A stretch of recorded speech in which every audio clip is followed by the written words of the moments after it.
The first time I consumed someone's sorrow, it wasn't on purpose.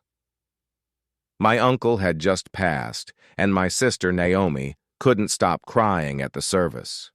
She clung to our uncle's old compass, the one he always carried on fishing trips. And when she hugged me goodbye, she pressed it into my palm. "I can't even look at it anymore," she whispered.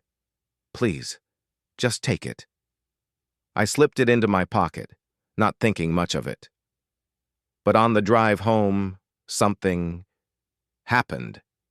A warmth spread through my chest, not comforting warmth, but something alive. By the time I reached my apartment, I felt light, almost euphoric. And later that night, Naomi called. She said she'd finally slept soundly. The grief had lifted. I didn't understand it then, but 2 weeks later, I did. It happened by accident again. I was eating a slice of cherry pie at 2 a.m., the cheap kind bought from a gas station. The compass was still in my pocket, and when I pulled it out, syrup from the pie smeared across the brass. Without thinking, I licked it clean.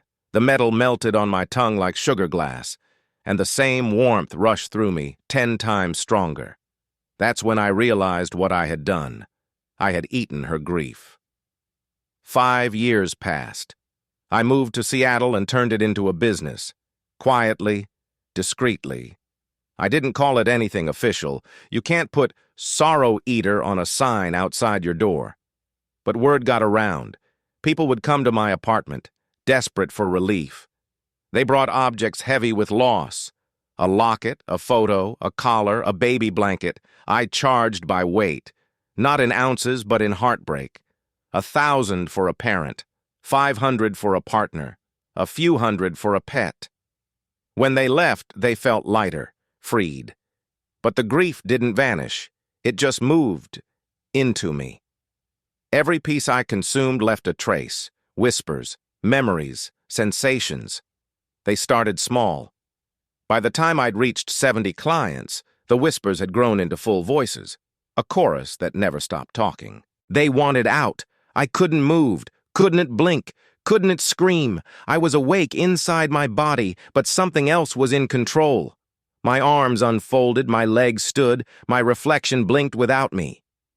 "You trapped us," a voice said, a Manor's voice, the boy's voice. "You stole us, and now it's our turn to drive."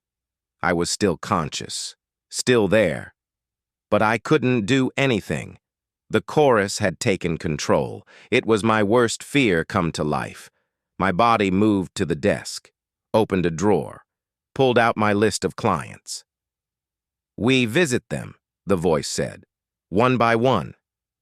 And I realized, they weren't angry. They were hungry.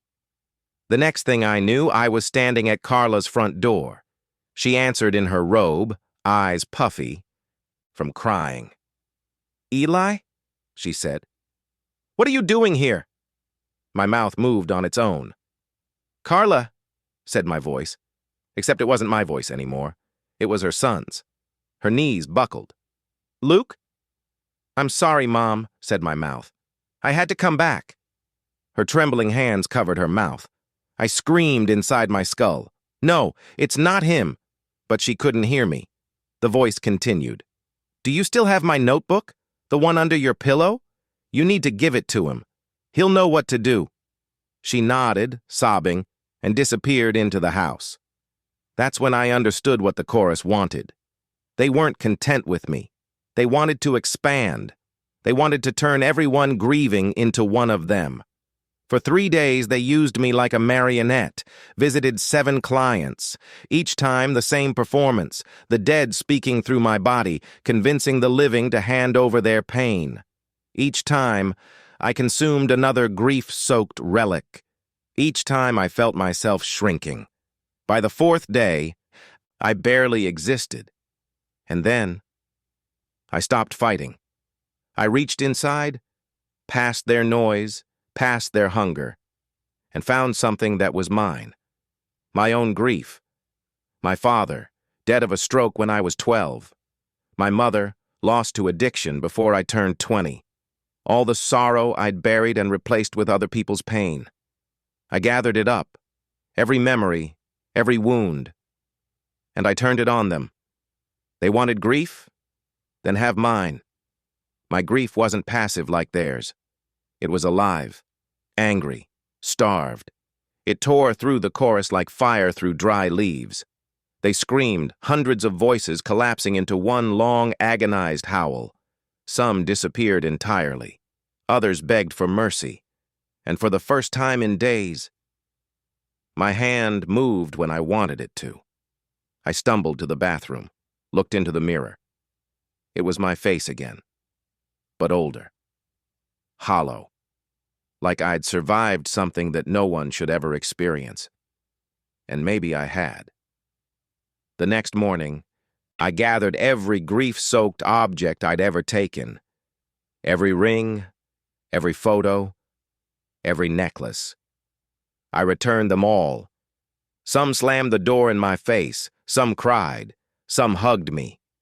Every return lifted a little of the darkness inside me. For the first time in years, I slept without hearing the chorus. They weren't gone, not really, but quieter now, like echoes fading into peace. A month later, a man came to my door. He held a little stuffed giraffe, his daughter's, who had died in a hospital bed at age 6. "Can you take it?" he asked. "I can't bear it anymore." I shook my head. "No," I said, "but I can listen." He told me stories, her favorite bedtime songs, the way she laughed at cartoons, how brave she was at the end. When he left, he was still crying, but it was a softer kind of cry. Before he went, I told him something I'd learned the hard way. Grief isn't poison. It's love that hasn't found a place to go yet. He nodded, clutching the toy. And as the door closed, I realized, for the first time in years, I felt something real. Not stolen, not consumed, just mine. I used to feed on sorrow like it was a cure. Now I know better. I'm not a grief eater. I'm just someone learning to live with the taste of being human.